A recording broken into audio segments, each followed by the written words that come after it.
Hello everybody, I am Tom, and you are watching me play Warframe. Today, we're going to go over my build for the Ceti Lacera, as an arrows promptly shows it off, which was actually quite nice. Spinning it around. So this was the other weapon. Last week I did the Bazmoo. This is the other weapon you could get from the event that just previously went down, the Scarlet Spear.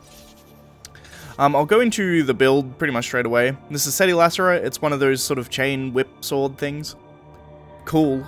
It's one of the cooler weapon types, I would say. I wouldn't say it's one of the better weapon types, but it's definitely one of the cooler weapon types. But as far as my actual build for it, I haven't played a whole lot around with it, but thus far what I've got seems pretty standard for a lot of melee weapons. It's a mixture between crit and status. It has very high crit and status. It's kind of ridiculous. I think base status is 40, base crit is 20, which is kind of insane. But for the stance, we have Defiled Snapdragon. The only reason I have that is because it's the only one I have for Blade and Whip. I don't know if it's the only stance that Blade and Whip has, but it's the only one I have. I have a lot of them. I have like shitloads of Defiled Snapdragons. But I don't have any others. So, that's a thing. But I'm using Defiled Snapdragon. We have Condition Overload, then Vicious Frost, Volcanic Edge, and Virulent Scourge.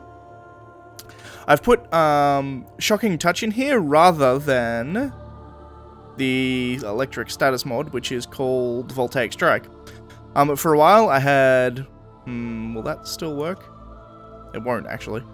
For a while I had Voltaic Strike in there, but that actually puts you up to a status of 132, which isn't really necessary. You don't need status that high. But with Condition Overload, we get additional melee damage per status type affecting the enemy target, which is going to be a lot with this build. As you can see, we have over 100% status chance, so we trigger status a lot.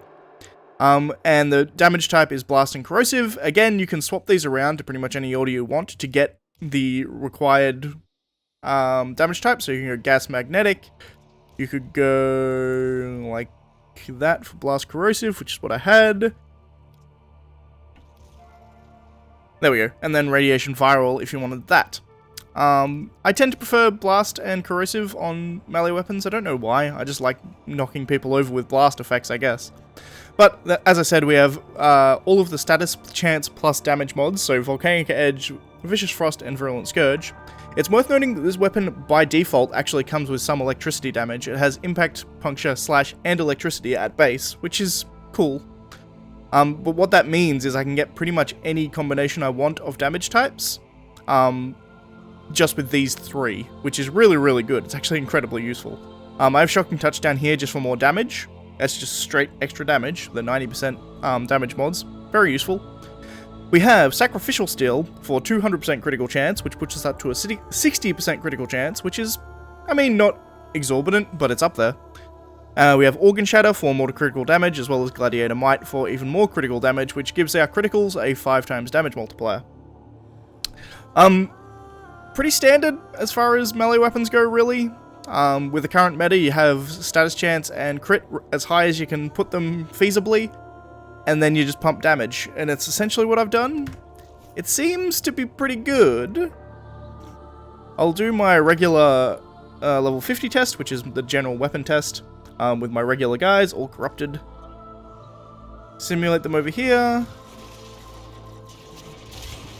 Make sure we kill the healer first, and then everything else dies relatively quickly. Whoop. Relatively quickly. Except this bombard keeps knocking me over.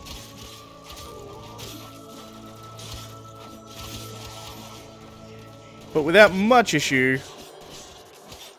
it wipes through these guys. I think there's still someone alive. You.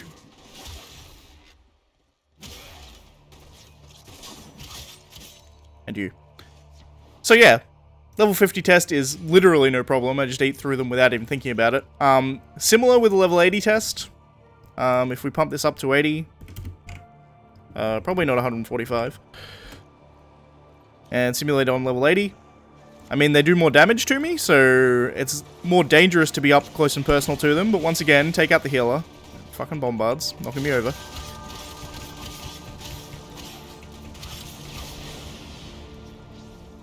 I should probably put some armor on so I'm not knocked over as much.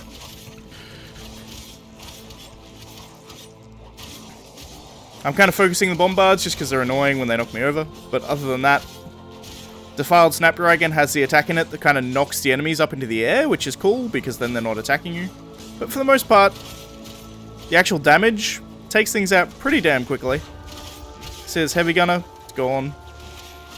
Full health Heavy Gunner, gone. As for the little guys, level 80 isn't particularly high for fodder enemies, but they go down just as easily, pretty much. So it seems like a pretty solid enough melee weapon. I enjoy Defiled Snapdragon as its actual stance, so that's a thing as well. I've always kind of liked the blade and whip weapons, although I tend to prefer katanas over them in general. But that's pretty much it for the Ceti Lacera. It's a pretty damn good Lacera, I can tell you that much for free. I don't know if it's the best, because as I've said, I don't actually play around with the Lacera that much, but this one's certainly good. And it takes things out pretty easily all the way up to like level 100. So if you're looking for a bladed whip weapon, it's certainly worth investing in, and it's also worth noting that even with an Umbral mod, this only took one former. One former here to get Condition Overload down cheaper, and with that I can still fit Sacrificial Steel no problem. It was a very cheap build to make, and I thought it went quite well. But as always, if you guys have a better build and or different build, let me know in the comments below. And that's going to be it, so thanks for watching. If you liked the video, please leave a like. If you're not subscribed, please consider subscribing. And as always, thanks for watching, and I shall see you next time. Bye guys.